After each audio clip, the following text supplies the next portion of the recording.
Huzzah Rangers. This is Phil Harris again here at the Jacks Ranger Show. I've got Dave McVeigh with me as always. We've got a very special guest this time around. Wes Burhoe has joined us. He is a recent rugby convert, I guess is probably the best way to describe that, a recent rugby fan. Wes, how the hell are you? I'm doing well. How's it going? Great to be on. Thanks so much for having me. Not too bad, man. So tell us where you're from, first and foremost. Born and raised Massachusetts. Actually grew up in Foxborough. So I come by the hat. Yeah. It's kind of my birthright. But yeah, just always been in New England. Proud of it. Very cool. What is your origin story with rugby? How did you find rugby? I got sent to a sleepaway camp, a very prestigious New England sleepaway camp, completely by accident. My grandmother wanted to send me to a camp. Goes, oh, this is look it up, and back there's no Google, so she sent me to this camp called Camp Beckett in the Berkshire Mountains, and there was a lot of international staff, and they were able to kind of convince people at the camp that this international staff should run a rugby program. And so it was only touch I've never played, real rugby. I literally learned a very little bit when I was in my preteens over the summers from an actual Maori player from New Zealand and some South Africans and a couple Australians. And, and like, if you can imagine those groups of people together trying to run anything, like, and these guys are really just in the United States to like sightsee and hang with, 50, 60, preteen running around. It was an absolute mess, but I learned like what a prop was and what a scrum was. So I had like a base understanding. And then I've coached high school football for like 16 years. And we kind of have this joke in high school football of the evolution of an offensive lineman. And so essentially a kid comes to join the football team as an offensive lineman, and you say, hey, you're an offensive lineman. And they say, no, I'm pretty sure I'm a fullback. and so you go, okay, and they try a fullback, and then a little further down the line they go, you know what, actually I think I'm an offensive lineman. And you're like, yeah, you're an offensive lineman, right? And they start to take pride in being an offensive lineman, and then they graduate and they come back and they go, I thought I was an offensive lineman, but really I'm a rugby player. And so I've had a lot of former players actually become rugby players. Some of them actually played with Dave at a time. So life's a weird, crazy circle. It's interesting that you bring that up. One of Carolina Rugby, which is my school that I went to for collegiate rugby, one of our guys played on the football team. South Carolina, big SEC school, was an offensive lineman. Decided maybe it wasn't for him. I think he was a preferred walk-on or something like that. Didn't have a scholarship. Yep. Decided to wash out of that, and is now one of our best rugby players. He dropped a ton of weight and is now playing second row and just absolutely tearing up the league. So yeah, that's definitely a thing that happens. New fans are extremely important to the growth of MLR. It won't survive without these new fans coming in and being interested. It can't just be former and current rugby players watching. There's no way it will survive that way. What drew you into the game and kept you watching it? For me, so I think Americans are kind of pig-headed in terms of anything that is national, especially when it comes to sport. And I actually kind of believe that it's because our sports, the big four, are the premier leagues of those sports. And whereas when we get an international game in here, we don't get the premier athlete to come and play. If we do, they're old. They're on their victory tour. And so when I went to my first Free Jacks game, I had heard about them. But what I was really taken aback was, even though I had an extreme limited understanding of rugby, the game is super intuitive.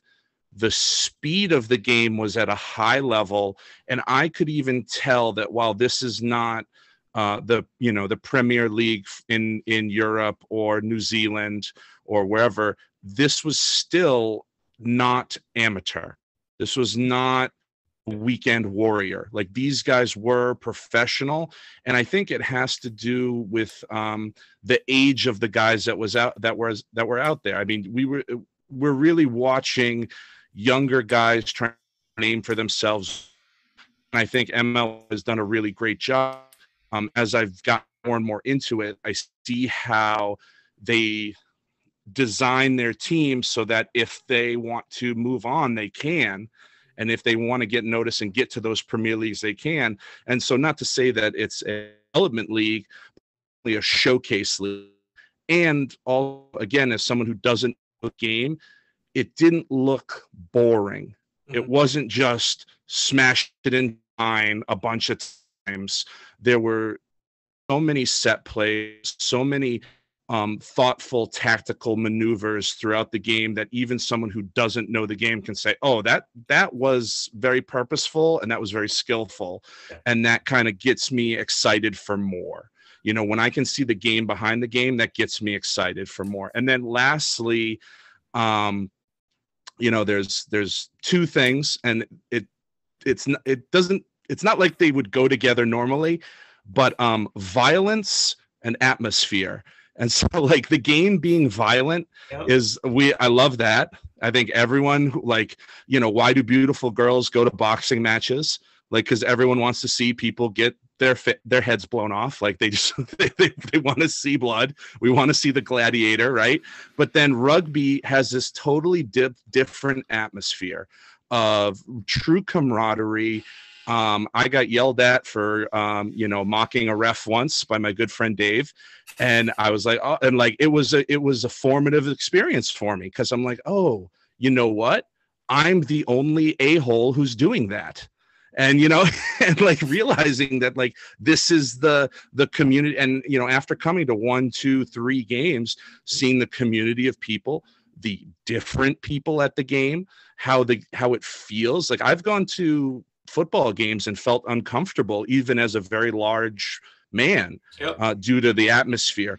I've always felt welcomed. I've always felt like I'm valued as a fan. I really, you know, and it's not like you know, AAA baseball feel.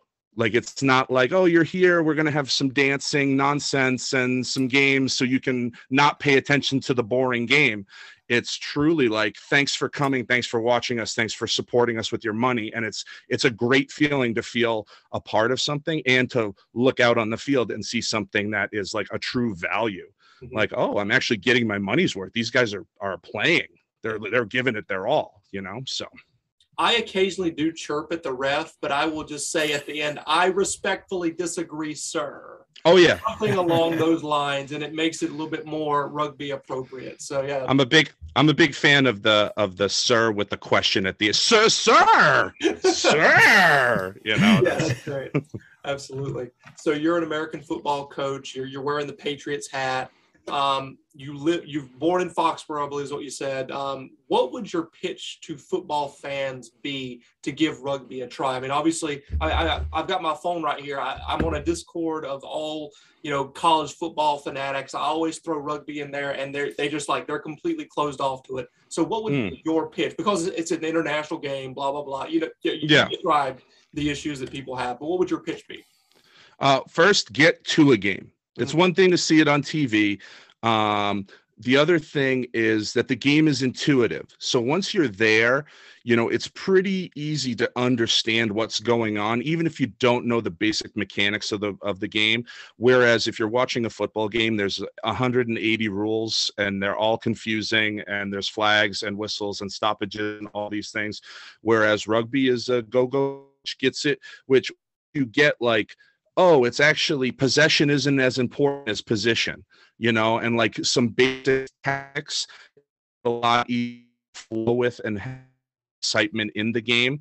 The other thing is the violence. There's great hitting, great tackling, great runs, you know, big time athletic achievement and movement, and seeing that live is great. And then the atmosphere, fans, you know, like I've said, you know, I've ever seen more at a event than in rugby. And not that, you go to games to pick up chicks, but if that's your deal, maybe, I don't know. It's to have an atmosphere. You bring the family, you can bring whomever you want, you can bring. And I've invited, so Dave invited me. I watched my first game. I bought season tickets right after. And then after that, every single game for like 5 games, I brought a new, and every person that I was like, this is awesome. Yeah. Great time. I can't wait to, so I didn't commit to buying season tickets like I am. Weird. They enjoyed themselves enough to say, that was awesome. I can't wait to come back. So in Stephen King terms, Dave is essentially like the head vampire of this growing, new exposure to rugby fandom here. That's awesome. Let's see here. So what was your favorite moment from last season for the Jacks? And tell us your overall impression of the first full season. Let's see. My favorite. Oh, the first game I went to, was the Houston game, I want to say, and they were down and back, and they came back with 2 like light rod plays. Like, it was unbelievable. Right before the half, they scored, and to make it like close, to make it like a score, and then later on they scored like, whoa. Was the scoring, and it was line. What I remember was it was a line out, and he threw it, and it went over the guy's head, and then there was this like really awesome like play, and Dave's like, I think that was purposeful. I'm like, what do you mean it was purposeful? And he goes, oh, this coach is known for these types of set plays. And I was just like, that is so cool, and then there was like some other really, I was just like, I like drop the ball. Like, that's, what do you like? I was just like so like confused by that. And like, also, he picks the ball up, he runs with it, and then like to have a purposeful like route for the offload, like, you're thinking as a runner with the ball, you're like, get to the green, and this guy's going into the line. You're like, oh, this idiot, he's not going to score. And then seeing him like, oh, no, there's the perfect offload coming right behind. I was like, oh, my God, that was great. And then, the game, there was a game had like a 2-hour play. And, it wasn't, not a lot of people stayed, but enough stayed to like show that we give a crap about the team, which was really cool. And then the first game at the Vet was awesome. Yeah. It packed, that I've seen. It was just, loud and appreciative, going up against a bigger team, and the effort that was given. I mean, I can't speak any more highly about the Free Jacks themselves in terms of being a New England my whole life, seeing the sports teams rise and fall. But the thing that matters most here is like, just act like you friggin' care. Just like, if you care and give us effort, like, you don't need to win a championship every year. You don't need to be, the best. Just show us that you care. And that's what we're getting from this team. And if you're looking at how they're constructing the roster this year, it looks like, they're just not content with just giving great effort, which is even more exciting. Yeah, absolutely. I mean, I think I've said this before, is the minimum expectation should be make the playoffs and then see what happens every single year. This is a place that values obviously effort and grit, but we also value championships and making a playoff run. I mean, that seems to be the minimum expectation for all of the other major sports. So why not us as well, Let's see here. Who's your favorite player on the Free Jacks roster?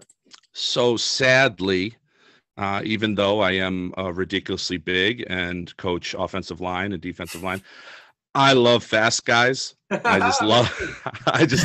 I just, I value the thing I am not, which is, always the sad, because the thing is like the big guy. I always have love in my heart for the big guy, always gonna like, do you see the big guy with the effort? Like, I'm always gonna know that. But to me, I'm like, ooh, that fast guy still, So I'm a big Harry Barlow guy. There you go. I think that he's scratching the surface, having a real big year this year. Friend of the Um, show. Yep. yeah, literally every time there'd be some, he's really good, like following play, and like there's so many times you'll probably, if you're there at the games, you'll hear me scream like, "Get the ball to Harry!" Like I'm just like screaming it because he's like sitting there like, anyone, you know, and I just think he's a little water bug. He's lightning. Yeah. And then the other guy is Joe Johnston, because he he has the same name as a friend of mine from high school, and so like that's cool. And then secondly is the guy is, I mean, he's made out of just twisted steel. Yeah, Like he is just like 100% going all game. You know, he's not the prettiest player, but man, does he gets in there 100%. And I would not want to do anything more than shake after a game, because like he is pure sweat, pure adrenaline. Like he like you could tell he's got nothing. Like he has to rest up a day and a half after, because he just gets it all out there, which you gotta love. Yeah, hey man, I'm a forward that loves the backs too. I love to see them run with the ball. I love running rugby, exploit space, just get out there and outrun somebody. I love that stuff too, especially watching it. You know, playing it's a different story, but watching it is, you definitely want to see a lot of running rugby, ball in hands type stuff. So there is chatter that Rugby United New York, awful name obviously, will be changing their name soon. What do you think their rebranding should be? I mean, Trash Heap isn't taken, so if they want to be the New York Trash Heap, I think that's. I mean, I know they practice at a landfill, so I mean, yeah, right. So like the landfiller. Yeah, I mean, there's pretty good. Yeah. I'd say New York Rats as well, because their city is infested in it. They outnumber people like what.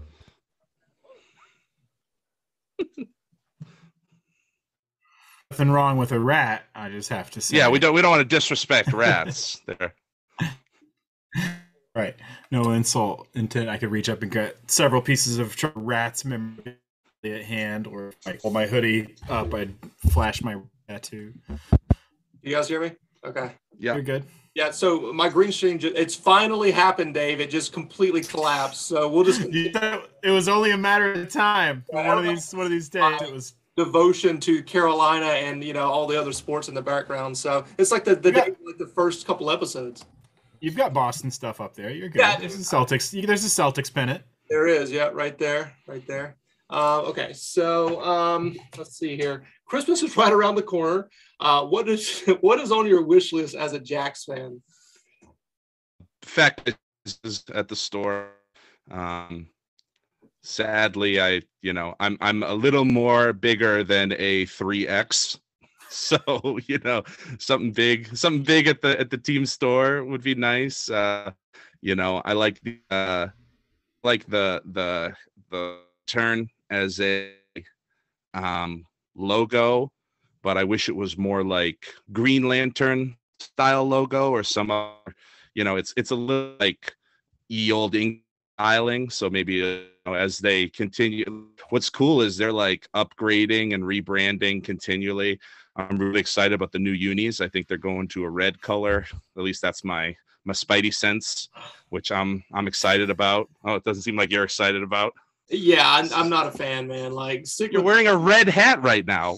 That's true. Listen, they're leaning into you. They're leaning into your branding. You got to appreciate it. All right, let me just explain for a second. So navy blue is perfect, right? That is the colors of the Continental Army. Red is red coats. That's immediately what I think. Obviously, it's a part of our color scheme, red, white, and blue. But I just really do not want to see a red primary kit. I don't want to see it, but it is what it is. All right, agree to disagree. Fair enough. So Dave, go ahead and take it over while I try to get this green screen going back up again here. Yeah, absolutely. Hopefully my internet holds up. We're having a great, wonderful night with the Gremlins. So Wes, you, as we've mentioned, you're a football coach. You have coached at Veterans Memorial Stadium, and now you've seen a rugby match there as well. What are your thoughts on the Vet? Either in general or as like a venue for a professional sports team, on that, the upgrade, you came to tons of matches at Union Point. So obviously big upgrade from there. Yeah. Well, I think, unfortunately, don't know what you don't know, right? And what I think cool is for the people who never went to Weymouth, they get to experience a more traditional, um, you know, field, uh, arena, and so having nice high seats, and with a big screen that they have to watch replays on, to do whatever they're going to do during the game. I think that it just adds to the experience, and I think it has the feel of, if you picked out Weymouth, which I don't think they ever were like, I mean, I know we were going during like the height of the COVID times, but it's still, it wasn't like it was empty. Still felt like it was empty, Right. and like we were making some noise. Like you could tell that there was a bit of a home field, especially if you watched any MLR games on television. Like we had a good little thing going there. And now I think that they have a real great advantage to pack it out, to make it freaking loud. That bowl, because it's built into the side of a hill. It's got a great, you're going to collect the sound and push it out to the field, which is going to be really nice. I think, it's high quality, like turf, like the field itself is good quality as well, which is more for the players than us as fans. But I think it also is a nice little like gathering spot and hangout spot. You could do your beer garden out, like I think is integral, one to suck in new ones, but two, in that whole atmosphere and feel of traditional rugby. As someone who's never played, I know that having the beers after is a big part of rugby. So, having the beers before, having the beers after, having a space to hang out and do, a couple other things is great. And they've got that there. And so I'm really excited for next season to like give it a go. And lastly, Friday night games. I think Friday night in the spring, to be able to have true night games, I think is a real cool experience. Yeah, that'll be a lot of fun. And I love that you mentioned the sort of festival area. If people haven't been, when you come in the entrance, there's a big open area right there. And then the field is kind of off to your right in the stands. And so there's a really good natural place to kind of wait for friends who you're meeting up with, have a beer. There's going to be festival activities, bands, all sorts of stuff I know they have planned. So, yeah, can't overstate how good it is just as like a hang with Woodgie. Venue. Yeah, hang with Woodgie. Got to get like a tackle Woodgie booth going. I think that'd bring the kids in. Woodgie. We have talked, as you mentioned, we're friends. We have talked a lot about the Free Jacks signing over the off seasons. And we have especially talked about how many big guys they're bringing in the pack, the size. Yeah. As a line coach, you have a lot of insight in that, the values of size, not just on game day, but in practice. Can you talk about how having big players on the team helps in more ways than just like running guys flat in a game? Yeah, well, one, that is pretty important. Being able to just line up and just smash a guy and be like, yeah, well, like we got the bigger guy, like that also, that is feels good and is important. But also there's a weird psychology around size. I think, as a human being, we're all kind of sizeists. And, it's actually like a psychological thing where that people will seek out a tall person, or if there's a group of people, they'll assume that the tall person knows what they're doing or has a larger voice and leadership even when they don't. And so it kind of goes into this belief of physicality. If like, for example, last year going up against Atlanta, that game that I talked about, the first game at the Vet, it was great. But if you looked out field to start, all of us in the stands, and and maybe not the Free Jacks, but maybe a part of the Free Jacks said, we're gonna have to freaking battle here. Like, these guys are monsters. We're gonna have to battle. We're gonna have to be We're going to have to do, we're going to give everything that you could tell after the game. They were completely gassed because they were up against guys that were 40, 50 pounds heavier than them, like half a foot, sometimes bigger, and when you are practicing against, when you're practicing in the tall trees, you're not scared of the forest anymore. And so I think that going day to day, battling day to day, walking out of the, off the bus in the arena and being like, oh, you look across the field and like, nah, they're not that big. I kick the crap out of the kid that's, as big as him all the time. It doesn't matter that it's a different guy. It matters with, right. I'm used to this. And I think that you've talked about kind of this, hockey idea of, that seems to be kind of prevailing in South Africa, and this is where I your knowledge of the game, of flipping in different lines and moving guys in and out for rest and all that stuff. And I'm just really excited because for me as a offensive line coach, to have another guy behind my line that I can plug in and I know is the same size or bigger, just as strong, just as fast, maybe he's not as good of a player, but it's harder to find the weakness when you're putting like the shadow body, you put a guy out there and he's battling and you realize like, oh, you know what? This guy can't move that laterally that way. But you didn't know because he takes up half the field. You didn't find that out until 15 minutes into the game. And then when he's off the field, the next guy comes in and he can move great, but he's so big, you didn't to test it. It's like it's the psychology of that as well. Is like if you keep putting out the same type of body, you're not gonna realize the tactics, and you're gonna have to adjust on the fly. And it makes it for a real interesting, exciting future that we're here. Awesome. Next couple questions are for the panel. Phil, you're going to get to answer these as well. Whoa, so the first one is, say you've got $1,000 budget. You get to throw together a road trip to go watch a Free Jacks away game. For the purposes of this exercise, it could be any team. It doesn't have to be someone we're playing this season. So just your dream away MLR destination.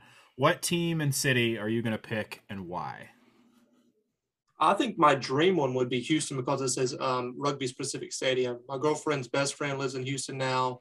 I've got family in Houston. I've been there a couple times at this point to see rugby games, but not at that stadium.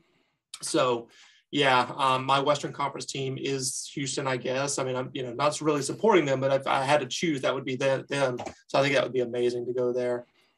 Yeah, for sure, Houston. Wes, what do you think? For me, it's because I'm new to the rugby, probably Toronto. I think that they're building a real strong team, and so I think it's going to be an absolute battle. And I think the Free Jacks are playing them 3 times this year, so we're going to get to see like a real good sample size of them as well. And I think it could turn into a very high level rivalry. And that I go to New York landfill. What was that? I said not that I want to go to the New York landfill, but I do like New York City, and being able to go to the city, hang out, good time, and then like the 45 minutes away wherever they play, because every New York team does that. Right. It's somewhere in New Jersey, I'm sure, right? Right. And so, take the hour trip away from the city to find wherever the New York team is playing, because, that is essentially our rival. So that would be fun as well. Yeah. Although they don't consider us rivals, Great. Insane, right? I mean, they're like, oh, if Philadelphia joins the league, you guys will be second fiddle. Like, yeah, okay, sure. As always. Yeah, very, very New York, very typical, right? Typical. Yeah, I'm thinking about heading down to New York for the March 6th is our game there, last game of the road trip before they come and do the home opener. So Wes, I'll keep you and Phil in the loop. All right, maybe we'll make it down there. That would be awesome. seasonal illness waves dependent. Gotcha. My dream would probably be San Diego, and there's two reasons. Ma Nonu, who I would just love to see play live at some point. You know, this guy's a Hall of Fame World Rugby player, just unbelievable. And Balboa Park. I mean, what more do you need? San Diego is just an amazing place to go for a vacation. I've been there just for like one day. Did not get to spend enough time there, and instead of feeling satisfied, I just really want to go back and see the city again. So my answer is San Diego. That'd be beautiful. Yeah, nice area. So you can wave a magic wand, make any football player, past or present, into a rugby player, complete with, you know, a lifetime of playing rugby, all the experience they have in football just magically turned into rugby experience. Who are you going to pick and why? I'm going to go with Bo Jackson, the running back, two sport athlete, played baseball very well. Hit like, if you ever watch his, I don't know if it's like 30 for 30 or it was like an SEC story or whatever. They talk about him in high school like he's some sort of mythical god, like was doing all of this crazy athletic stuff. Like he would jump over somebody completely standing up, like 6 foot, like with no effort whatsoever. Just so like, I think he would be unbelievable as like a flanker.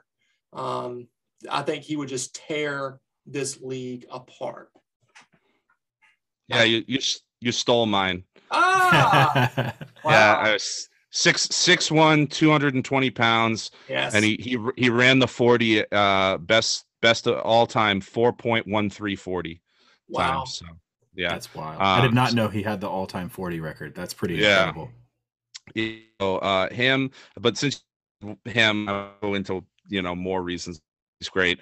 You know what? I'll flip the script. I'll go easy. I'm gonna say Randy Moss. Ooh. Okay. I think, you know, not the most physical guy, but, you know, like, you want to talk about those, you know, those pooch kicks to get the ball out. And I mean, you might be just trying to clear the ball and he just friggin' go get it. You know, just the fact that is a play in rugby. You know, 6'5" can leap, you know, almost, you know, over the goalpost essentially. And you know, and like anything in the air, you know, and then he's got absolute breakaway speed, you know, I think he was like a 4.25, 4.27, 4. I mean, awesome. Just a freak every sense of the word. Mm-hmm. Love it. My pick, I gotta go with Jerome Bettis, the bus. I love a guy who can run that hard. Obviously, that's his whole thing. Yeah. He's 5'11". He was not that tall. Built, you know, like 2 fire plugs glued together. Yeah. And I think he would make an incredible hooker. I think just plug him in at the front of the scrum, and you know, he could probably play loose or hook really, with the amount of power he could put out. You might want him driving instead of hooking. But I say Jerome Bettis, and the bonus is almost every football fan that I'm friends with hates the Steelers, and it's going to make them mad that I picked the Steelers. So I'll take the bonus points on that. Very nice. Awesome. That's it for me. Phil, I think you probably have a little bit more. Yeah, a little bit more here. So I normally do this at the beginning, but my girlfriend was like, you should do this at the end so people can have an opportunity to actually like write this stuff down or whatever. So can you plug your social media? I know that you're active on Twitter. Yeah. So I'm Wes the Wheelman, spelled exactly like that. I like video games. I'm not especially great at them, but I try to limit my Twitter ramblings to media, video games, professional wrestling, and Free Jacks Rugby. I also have a Wesley Talks Ball on Twitter, and that is my coaching, real life me persona, where I talk about football. I cover some high school events for the New England Football Journal. And first time in 16 years, I'm actually not actively coaching right now, but there might be opportunities up in the air soon. So, but always talking about, you know, skills and all those different things. So I'm pretty ridiculous online. So I'm trying to fight about politics. I'm trying to just laugh. One more thing before we get you out of here. One word association. So I'm going to say one word or a series of words here. Just the first thing that pops in your mind. Throw it back at me, okay? All right, here we go. New England. Cold. Patriots. Losers. MLR. Toughness. Marvel Comics. The hit.